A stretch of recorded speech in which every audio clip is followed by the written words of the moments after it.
theater belongs to the actor. And the theater is live, you know, and it's none of my people, but you know how y'all people are, your cousins, when they come to the show. Yeah. You'll never see a U-Haul behind a hearse. Woo! Yo, hold on. That's a bar. Hold on. That's a bar. You can run with that. Now, the Egyptians tried it. That's right. What did they get? They got robbed. They got robbed. I was about to say. You'll end up in a museum. You end up. Did you catch those slick little comments he threw out? Many are saying those digs were aimed straight at Tyler Perry. And honestly, he's lucky he's not the first or the last to call Perry out. But you've also, though, been criticized in some cases by your own people, by your fellow colleagues. Were you seeking in this moment validation, or that wasn't something either that you paid any attention to? See, Tyler Perry is a wild contradiction in Hollywood. To some, he's the trailblazer who cracked open doors no one dared to touch, giving fresh talent a shot at stardom. But to others, he's a power-hungry mastermind, playing the role of a saint while pulling strings like a tyrant in disguise.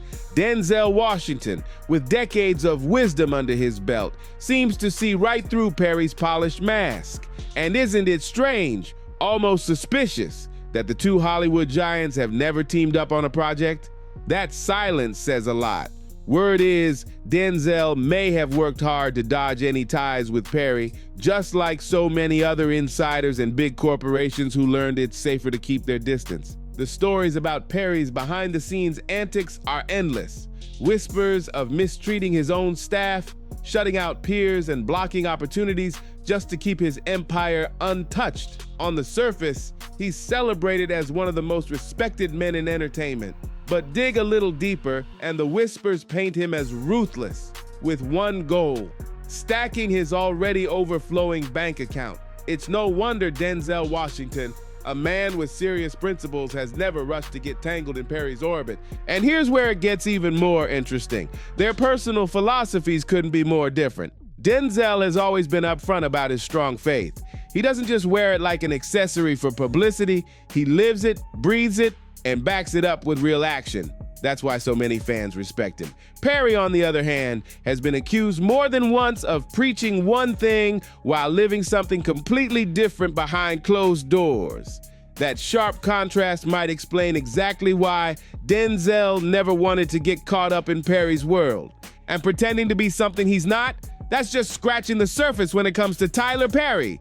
Word leaking from Denzel Washington's camp suggests Perry's rise wasn't built on clean moves. It's been loaded with shady shortcuts. Allegedly, he's underpaid people who brought him success, cut sneaky backroom deals, and played chess with people's careers just to lock down his spot as one of Hollywood's biggest brands. That's not ambition, that's survival at any cost. Fans started connecting dots after Denzel made statements hinting at why you'll never see his name tied to Perry's in a movie script. And honestly, it makes sense. Perry's messy history of feuds, fallouts, and controversy would be the last thing someone like Denzel wants anywhere near his career. See, when we look at Hollywood's elites, most of us assume the rich and powerful probably all vibe together, right? But in this case, their worlds couldn't be more different. Denzel Washington isn't respected just because of his trophy case stacked with Oscars or the box office numbers he's smashed. People admire him because he's the rare Hollywood figure considered the poster boy for decency, discipline, and integrity. That's a reputation Tyler Perry could only dream of. Now, don't get it twisted. Perry's story is legendary on the surface. He went from being homeless to flying private jets and owning his very own mega movie studio. That journey could have been his most inspiring film of all time. But instead, what did we get? The same recycled formula, with Perry putting on wigs and dresses, stretching out plays into films that critics tear apart. And while Perry is sitting on millions, his actual work leaves behind a much darker legacy. Sure, he produced Precious and For Colored Girls, but critics blasted both as some of the worst portrayals of black people ever seen on the big screen. Imagine carrying that stain on your career forever. All of this paints a disturbing picture of who Perry really is behind the curtain. And believe me, the details get even uglier. One of the loudest voices exposing that ugly truth was none other than Monique. Remember when she stood on that Apollo Theater stage, unapologetically calling out Perry, Lee Daniels, and Oprah Winfrey. She accused them of unfair treatment and being the reason she was pushed out of Hollywood's inner circle. That moment blew the doors wide open on Perry's reputation. Thank you, Mr. Lee Daniels. Thank you, Mr. Tyler Perry. Thank you, Miss Oprah Winfrey. No, baby, I wasn't blackballed. I was about some who had. And it hasn't been the same since. Monique spent years blasting Lee Daniels, Oprah Winfrey, and Tyler Perry, accusing them of teaming up to sabotage her career. And it all started with her refusal to play along with their game during the 2009 film Precious. See, Monique was paid a measly $50,000 for her role, and that was it. Then suddenly Perry and Oprah expected her to travel the globe promoting the movie for free. Can you believe that? Monique wasn't about to let that slide. She stuck to her contract and said no.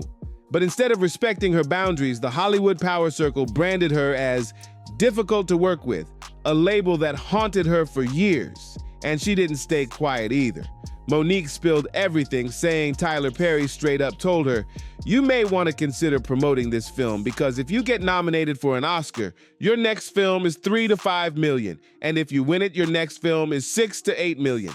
Her response, pure fire. She clapped back with, "I'm a black woman. Where are they paying those salaries, brother?" She reminded Perry that she wasn't about to work for free when she had already done her part. Tyler tried defending himself, saying he didn't believe in giving money away for free. But Monique hit right back, "I don't believe in working for free." So we on the same page. That clash was legendary. But according to Monique, Perry didn't stop there. He allegedly went even further, working behind the scenes to block opportunities and freeze her out of major acting gigs. That's not just a disagreement, that's career sabotage. Now, no one can deny that Tyler Perry's empire is massive. From dominating Atlanta's theater scene to making millions off his Medea franchise, he's built a brand that can't be ignored. But along with that success comes a trail of controversy. His critics say his ego has ballooned so much that even someone as respected as Denzel Washington couldn't stomach working with him. And that's where the contrast between the two men becomes crystal clear. Perry, critics argue, is obsessed with money and control, while Denzel built his reputation on authenticity and artistry.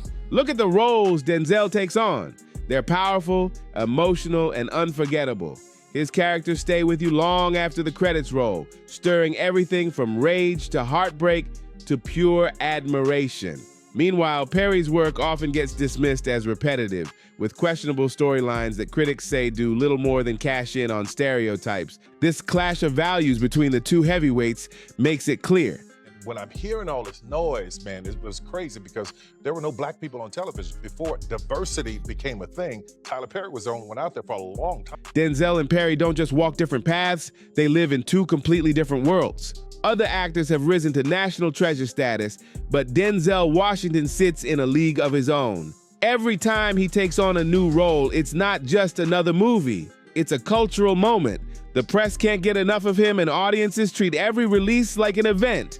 His impact is undeniable and his name alone commands instant respect.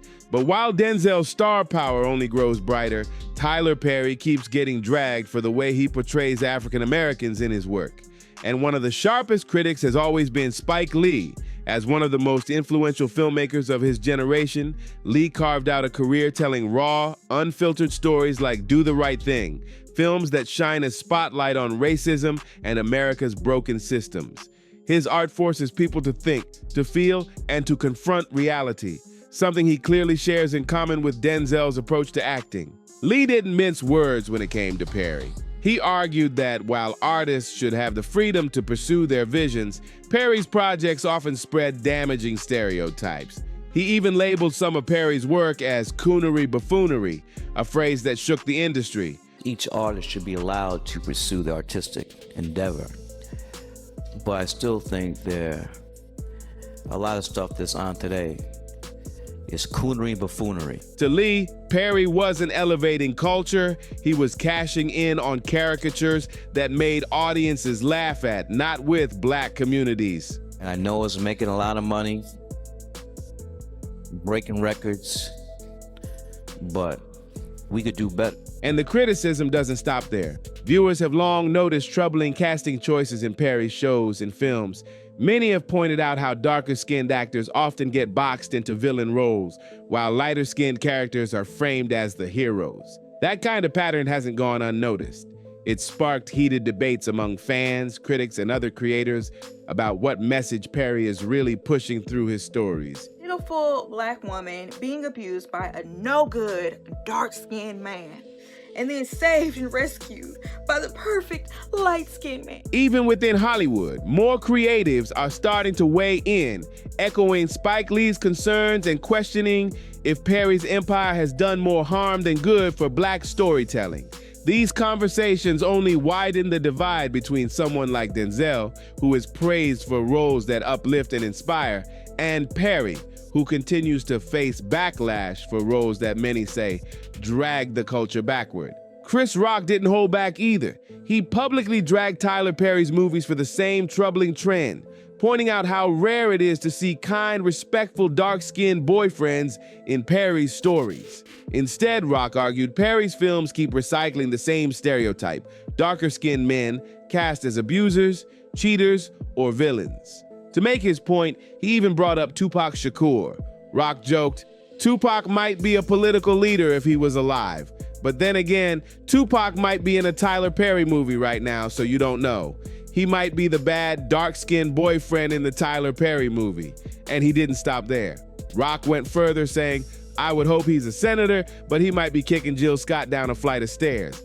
That sharp jab made it clear. Rock believed Perry's casting choices boxed black men into negative, damaging roles, no matter how much talent or influence they might have had. What Chris Rock highlighted lined up perfectly with Spike Lee's earlier criticism. Both men pointed out that Perry's brand of storytelling might be profitable, but it comes at the expense of black representation, limiting the scope of characters audiences get to see. Are we going back to Mantan Moreland and sleep and eat? Yet, if those films, I mean, we're talking about Tyler Perry. And if even fellow Hollywood heavyweights like Lee and Rock are saying it, you know the conversation isn't going away anytime soon.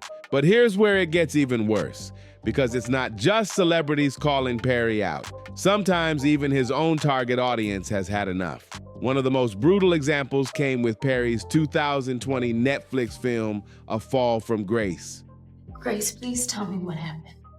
What did he do to you? On paper, it should have been a major win. It had big names like Crystal Fox and Felicia Rashad, but the execution, critics and fans tore it apart. They said A Fall from Grace wasn't even a film made for thoughtful viewing. It was designed to be consumed quickly without asking questions. A rushed, melodramatic mess that left no breathing room for the actors to shine. Viewers slammed it for leaning on offensive tropes, particularly how it portrayed older black women. Instead of being complex and empowered, the women were written as naive, desperate, and gullible, falling into traps of abuse and betrayal. And worst of all, the story punished them for those struggles, as if their pain was some kind of moral lesson. Fans didn't hold back online either. Many accused Perry of victim blaming through the film's absurd plot, which ends with a rookie lawyer solving everything in the most unrealistic way possible. To them, the movie wasn't just bad, it was insulting. They argued it was the clearest example yet of Perry's bigger problem, creating stories where black women are often depicted as weak, greedy, or punished for chasing love. By the time the dust settled, A Fall from Grace had done more than spark debate. It had cemented Perry's reputation as a filmmaker whose success comes hand in hand with controversy, and not the good kind. The internet has been ruthless toward Perry's so-called romantic comedies. Fans point out how he constantly writes stories where black women are forced to humble themselves as if their confidence is some kind of crime. And critics say that's exactly where the problem lies. Denzel Washington, Charlemagne the God, and plenty of others have made it clear they're not buying Perry's version of black culture. Denzel, backed by millions of fans, allegedly believes Perry doesn't represent the culture at all. He exploits it. His characters are exaggerated caricatures, cartoonish versions of black life that flatten real struggles into lazy stereotypes. And when it comes to women, Perry's scripts take it to another level of cruelty. According to critics, his films always find a way to tear down black women, humiliating them instead of showing them as complex human beings. From single mothers to women dealing with infidelity or poverty, Perry's solutions are often brutal. Beatings, jail, public shaming, or being thrown out into the cold. And then there's Perry himself. On screen, he either plays Medea, the buffoonish parody of an older black woman, or the strong, moral black man who conveniently looks like the ideal version of himself. Critics argue that neither role uplifts the culture. Instead, they work hand in hand to preach his personal agenda. Medea scolds women about why they're failing, while Perry's male characters stand tall as the voices of authority.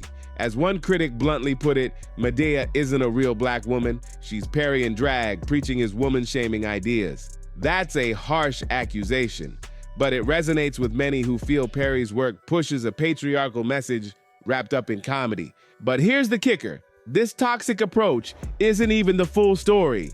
The bigger reason Denzel allegedly avoids Perry is because Perry thrives on controversy.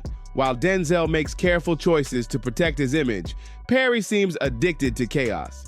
In fact, some of his worst scandals come from how he allegedly imposes his views on everyone around him. And then came the shocking headlines. Multiple actors have whispered about Perry pressuring straight men into gay roles, with their jobs on the line if they refused. That explosive claim came roaring into the spotlight when actor and voice coach Brandon Jay took to TikTok to share his disturbing experience. He revealed how what started as filming a simple episode for Perry's Meet the Browns spiraled into something far darker. According to Brandon, Perry's sets don't operate like normal productions. Instead of the standard week-long schedule to shoot a TV episode, Perry allegedly demanded an exhausting, cutthroat pace that pushed actors to their breaking point. Brandon described the experience as less like filming and more like being trapped in an ordeal, an environment filled with pressure, manipulation, and demands that crossed boundaries. His revelations left fans stunned and reignited old questions about what really goes on behind the scenes of Perry's empire. At Tyler Perry Studios, the filming process is nothing like a normal set. It's chaos on fast forward. Instead of the usual week-long schedule, entire episodes are cranked out in just a single day. Actor Brandon Jay revealed how brutal that pace really was. He said memorizing a script in 2 or 3 days was standard, but when it came time to film his episode, directed by Alfonso Ribeiro, everything went sideways. According to Brandon, Perry stormed in at the last minute, watched them run through the episode, and flat out hated it. Right then and there, Perry scrapped the entire script and started rewriting the whole thing on the spot. Brandon claimed Perry began feeding him brand new lines that he had to memorize instantly. No prep, no rehearsal, just pressure to get it perfect. Imagine the stress of having your entire performance flipped upside down, moments before the cameras start rolling. For many, this story would just sound like another tough day in Hollywood. But with Perry, it was just one piece of a much larger pattern. See, this wasn't the first time his work ethic and treatment of others sparked controversy. Back when his career was booming thanks to box office hits, Perry turned his sights on TV with his sitcom House of Pain. The show was a smash, and Perry was closing in on a syndication deal while preparing to launch the spin-off Meet the Browns. That's when things blew up. Deadline dropped a bombshell. Perry had suddenly fired 4 writers who dared to ask for union contracts. The move sent shockwaves through the industry. The Writers Guild of America quickly stepped in, accusing Perry's company of unfair labor practices and shady negotiations. Suddenly, the man who was being celebrated as a groundbreaking black mogul was now being painted as someone willing to toss his own writers aside the moment they asked for fair treatment. The writers themselves didn't stay quiet. Terry Brown Jackson, one of the fired staffers, told Deadline, "I feel like I was slapped in the face, like we were used. We were good enough to create over 100 episodes. But now when it comes to reaping the benefits of the show, being syndicated and having other spin-offs from it, he decides to let us go unless we accept a horrible offer." Kelly Griffin, who had been the head writer for House of Pain, also spoke out saying she wasn't about to back down. While I'd like to see something positive come out of this for us, if this fight helps future black writers get what they deserve, that's a good thing. And Perry's solution after all that backlash, instead of learning from the mess, he doubled down. For his future projects, he decided to get rid of the writer's room completely, choosing to write everything himself. To many in Hollywood, that wasn't a bold creative choice. It was proof of how unwilling Perry was to share credit, money, or power with anyone else. Tyler Perry eventually revealed to ABC News that he personally writes all of his projects. Every line, every scene, every storyline. What sounded like dedication to some was, to others, a giant red flag. Perry wasn't collaborating, he was shutting people out. And it wasn't just writers he clashed with. By 2015, two major actors' unions took a stand too. They barred their members from participating in Perry's stage play, Medea on the Run, after his company allegedly refused to sign a union contract. Another labor war, another scar on Perry's reputation.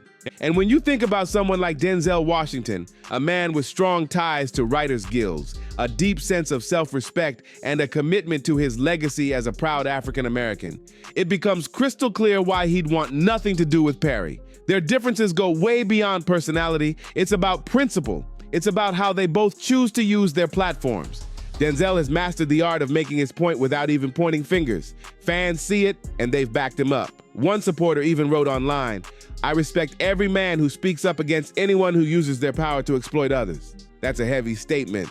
And it shows that Washington's silence about Perry might actually speak louder than words. But here's the wild part. Hollywood has seen stranger pairings before. Do you think there's even the slightest chance these two men could put their differences aside and collaborate on a project? Or is that just a fantasy we'll never see?